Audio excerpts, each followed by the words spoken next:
Good evening, Facebook. Good afternoon, wherever you are. I'm Skip Bayless. That was LeBron James. That was pretty impressive. I'm about to unleash on the Monster LeBron game, in part because we do not have an Undisputed tomorrow on Fox Sports 1. We're preempted for, not sure what it is, NASCAR? Anyway, I'm about to talk LeBron. I'll also talk a little bit after the upcoming game between the Celtics and my Philadelphia 76ers. So I'll jump back on Facebook Live after that game, but I'll talk for just a few minutes right now on what we just witnessed in Toronto, what's left of Toronto in Game 2. But a quick cameo from the daughter, quote unquote, of my wife Ernestine and I. She's standing here holding our daughter in her San Antonio Spurs, what do you call it, T-shirt. Those were the days. Oh well, I miss those Spurs. But our daughter is a year-and-a-half-old Maltese named Hazel. She's the star of this show. She runs this household. Here she is. Oh, she's getting heavy. Hi, Hazel. Thank you. She's got to clean my nose before we do Facebook. Hi, Hazel. Say hi. Say hi to Facebook. She's a happy girl today. We played chase. We fought a little bit. We wrestled. There she is. Way to go, Hazel. Thank you. Thank you, Ernestine. Back to the drawing board. Back to LeBron James. Close this door. Now we talk. I hate to say I told you so, but I told you so. The Raptors are just the same old sorry Raptors. They have two near stars in DeMar DeRozan and Kyle Lowry. And they have a guy who used to be pretty good in Serge Ibaka, especially when he was in Oklahoma City shooting the heart out of my Spurs one playoff game. But he's just not really there when you need him anymore. And they got a lot of nice younger players. Anunoby does a pretty good job on LeBron in stretches. Forced him into a couple of air balls tonight. And you know the rest of the story. But my story is that I said LeBron and company will sweep the Raptors. And they are going to sweep the Raptors. They're going to make, as usual, short work of the Raptors. Because they're just built for the regular season. They remind me of Peyton Manning's teams in Indianapolis. Peyton Manning, greatest regular season quarterback ever. I can't even put the Raptors even in that same conversation, but it's they had the best record in the East. The number one seed, and it just doesn't matter. Sweep. This will be, let's see, that's 10 of the last 12 playoff games LeBron has won from that team. I always say, he's the Lone Ranger. They're the Tonto Raptors. They just are. I didn't respect them all year. We barely talked about them on Undisputed because I got no use for them. They're nice. I'm sure they're nice guys. They take one look at the sight of the Beast of the East stepping onto their floor, and they shrink. They go, as my partner on Undisputed, LaShannon Sharp calls them, the baby dinosaurs. They go like raptor-armed, little short dinosaur. Their arms shrink into their bodies at the mere sight of 23 in wine and gold. They cower, they genuflect. They just shrink up. They got no shot. They had every shot in game one. They had 1,000 shots to win, and they just don't believe they can beat that guy in their building. And tonight, because they shot themselves in the foot in game one, they were just mentally shot tonight. I said it was going to be a close game just because I had enough respect for their crowd, which is one of the loudest crowds in the NBA. And I thought maybe their crowd can keep them hanging in this game. And they played a quarter, and then that was the end of that story, as you well know. And LeBron started slowly on offense, mostly distributing, playing point guard. And you know the rest of the story. They're just they're just not very good. LeBron James psychologically owns this team, and then this game degenerated into the second half of LeBron, I just think, clowning the Raptors with this Jordan-esque fadeaway that he borrowed from later career Michael Jordan, just the way he borrowed number 23 from Michael when LeBron came out of high school straight into the NBA and said, I got next. Well, you got next, but you ain't that guy, and you'll never be that guy, that ghost you're allegedly chasing in Chicago, because that guy was 6-0 in NBA Finals with 6 MVPs. That's over. But LeBron tonight, you give him Toronto at Toronto with a 1-0 lead, he's going to do that. He's going to clown you with this new fadeaway that I haven't seen that much of, but I like it. I like LeBron's form on it. I like the fact that it's such a high degree of difficulty shot that it takes some outside shooting pressure off LeBron, because nobody really expects those to go in.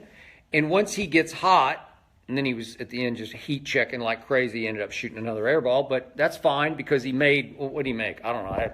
I didn't count them. 6 or 7 of them.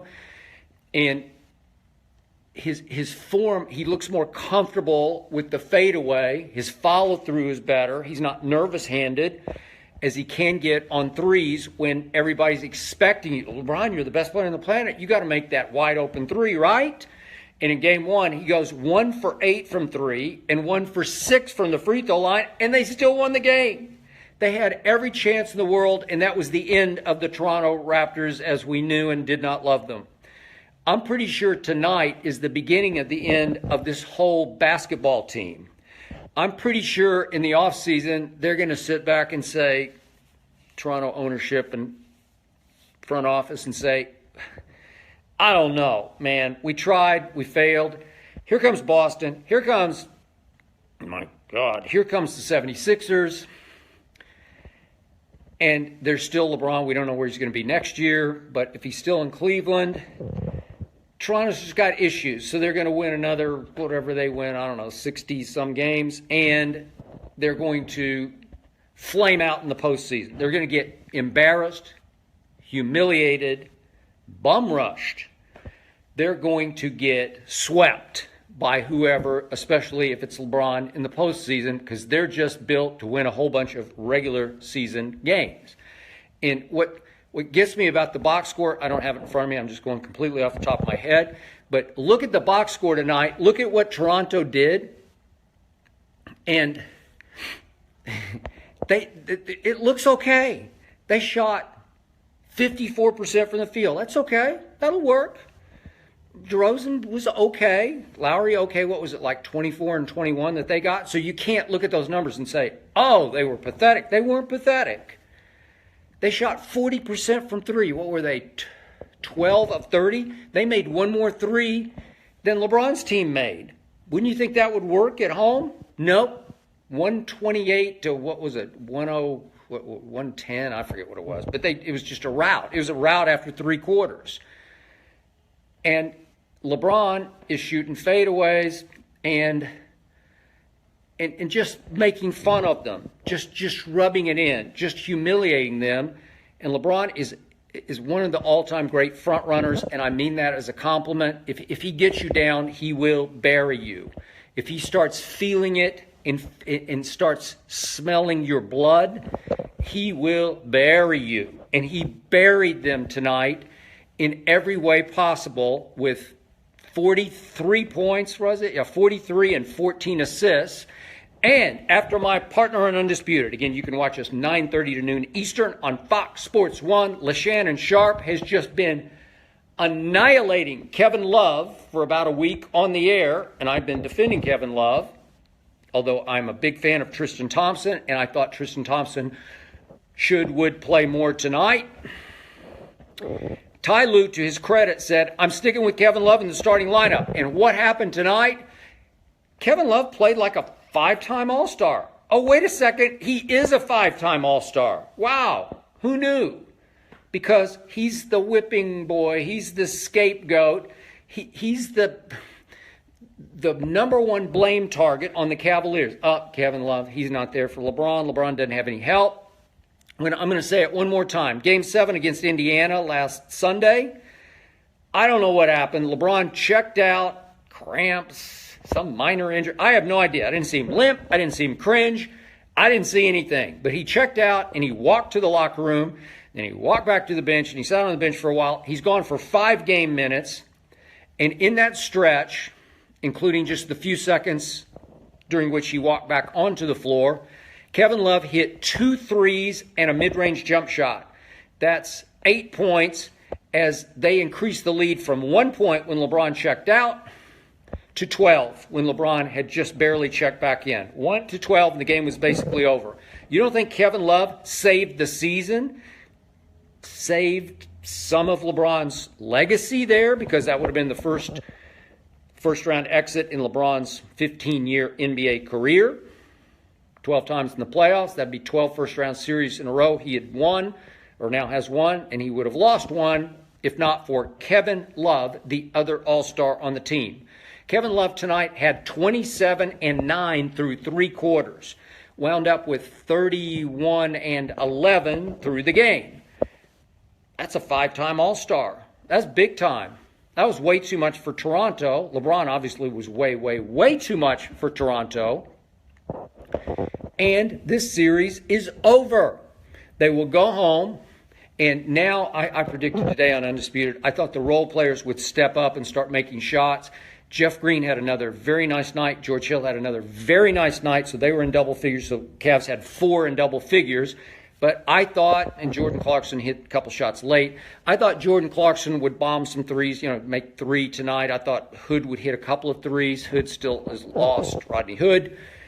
And yet, when they go home, now that the onus is off the second team, now that the Cavs are in control and the pressure's off because Indiana just kept the heat on this team for 7 straight games and outscored the Cavs by 40 total points over the 7 games. So a lot of burden was on the second team because those guys did not want to be the reason LeBron lost his first ever first-round series. And now that they're more comfortable going home, I'm going to say it again, Jordan Clarkson can play. 6 feet 5 inches tall. Rodney Hood is like 6'8", can just shoot the lights out. Trust me, as a Spurs fan, there have been nights when he goes off. He used to go off on the Spurs, and I would just hide my eyes because he just gets unstoppable. That will happen again. We haven't seen hide nor hair of Larry Nance Jr. What happened to him? An explosive athlete, high motor. Well, right now, Tristan's playing and didn't get to play all that much tonight because he wasn't needed, because he's been there and done all this. He's higher motor, higher energy than even Larry Nance Jr. Maybe not as athletic as Larry, maybe not quite as talented as Larry, but he is a veteran finals performer, and he will perform. My point is, this is a really good basketball team, and it is showing up Toronto right now and exposing them for what they were, which is just fraudulent. I'm not being a hypocrite. This is not 2020 hindsight. This is, I told you before, I tweeted it right after Game 7 against the Pacers. Cavs will sweep Raptors. And I just don't read my responses. Forgive me. I just think what I think, and I believe what I believe, and I just don't need to hear what a million people out there think, but I appreciate you, and I love you all, and I want you to respond as much as you want to respond, because I have strong, from the gut, from the heart opinions, and yet they're my opinions. I spoke at my school, Vanderbilt, a couple of weeks ago, and kids were asking me, a big group of kids, asking me about, why don't I follow anybody on Twitter? Well, I don't, because I want my opinions to be strictly mine. I don't need you to shape and form my opinions or define my opinions or define me. I've always trusted myself. I watch games in this room I'm in right now by myself. I don't go out to sit with people. I don't want to hear what everybody's saying or thinking. back in my days at ESPN, especially on NFL Sundays. They got a big war room. All the analysts gather. A lot of the reporters gather. A lot of producers gather. And they watch the games together. And it would always horrify me, the thought of that, because I don't want to be sitting in a group of people where people are shouting, "Terrible goal! What are they doing?" And I'm thinking, no, wait a second. That was actually the right call. So I don't need, I don't want sheepthink, and I wouldn't want it on my network. I'm not taking a shot at ESPN. I get all that because everybody, Fox has the same thing. Every network has that sort of war room. Everybody's watching together. But just me, I want to watch by myself. I want to form my own opinion of what I just saw. And so I just hung right in with my gut feeling after Indiana, and I said, the Cavs are going to sweep the Raptors. And all I look at on Twitter are my analytics because I want to know what people are responding to. I don't care how they're responding or what they're saying, but just that they're responding, that people were interested in that, because it's going to help me program Undisputed tomorrow. Oh, that's a big issue with people, and that was a big issue. My engagements, it's just, I don't even know how to explain what an engagement is on Twitter. You folks are probably way ahead of me on this, but I just know it's how many times that is dealt with on the internet. Retweets, clicks, whatever it is. The total engagements for that went up in the million. It went over 1 million, I should say. And I was like, wow, I guess either Toronto fans are upset or Cav fans are upset that I'm trying to, that was the big point on Undisputed from LaShannon Sharp. He said that I had hidden agenda, that I had ulterior motive, that I'm trying to set up LeBron for a fall. No, I'm not. I thought the Pacers would push him to the brink, and I said so before that series started, because the Pacers had won 3 of the 4 regular season games and then went right out and won, as you remember, game 1, and now we're off to the races. Now we got a battle on our hands.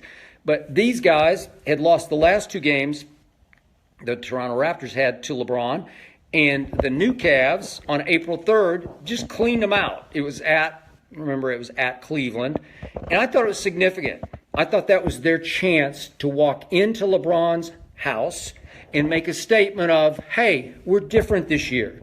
We have a bench this year. We got Fred VanVleet closing for us this year. We got Siakam coming off the bench, a big athlete. We got Anunoby, a big, fearless athlete who can defend LeBron. I wanted to see all that in action on April 3rd, and I saw pretty much what we just saw tonight. So I'm like, I'm out. And I called it a sweep, and I'm pretty sure LeBron's going to get great rest, which is going to help him immensely, because I think Jordan Clarkson, and I think Rodney Hood, and I think even some Larry Nance will help them at home close this thing out in games 3 and game 4. And it will be over. And I'm going to predict again that Jordan Clarkson's going to make in game 3 3 threes. He made, I forget what he made tonight. He made 1, made a couple of jump shots. I'll predict Rodney Hood will make 2 threes in game 3, and that they'll get more pop from the role players, who the old NBA cliche is, the role players always play better at home during the playoffs. So now they're going home with a 2-0 lead. Toronto's shot right in the heart. They're reeling. They know their franchise is reeling. A lot of these players know it could be very different. They might clean some house going forward into next year. And LeBron's going to get rest. So that brings me to my big picture point. And I'm getting ready, as you probably already are, if not already. I'm getting ready to watch a crucial game 2 for the team I picked to win the East, the Philadelphia 76ers. They have arrived a year ahead of schedule. I keep comparing them to the 1992 Dallas Cowboys. I'm a Cowboy fan. So is LeBron. That's the one thing we have in common. But the 1992 Cowboys, Troy, Emmett, Michael, everybody thought they were a team on the verge, but that they weren't there yet, and that it would take another year before they would arrive. And they broke through. Now, they added Charles Haley just before the season started, and that became the catalyst for the defense because they had a pass rusher they really did not have that put them over the top. And did they ever arrive with a crescendo in San Francisco in the NFC Championship game? Troy Aikman to Alvin Harper, touchdown late, Steve Young and company reeling, and Dallas, of course, went on and crushed Buffalo in the Super Bowl. And I think Philly has that kind of potential. So I'm about to let you go watch this game, but Philly now leads 11-7, I believe, with 6:30 left in the first quarter. I got the Sixers. I got them winning tonight and battling through a 6-game series with the incredibly impressive, highly respected Boston Celtics of Brad Stevens. Again, I see Jaylen Brown is playing tonight, so that should help some. So we'll see how it goes. But this is obviously a crucial game for my Philadelphia 76ers. And now LeBron's going to have a leg up because he's going to get a lot of rest going into the Eastern Conference Finals.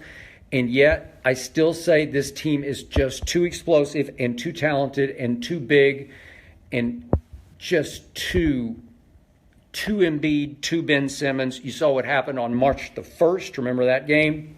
At Cleveland. And then you remember the late season game, the Friday night game, in which LeBron had the 3 free throws to tie, got the call, and predictably he missed the second one.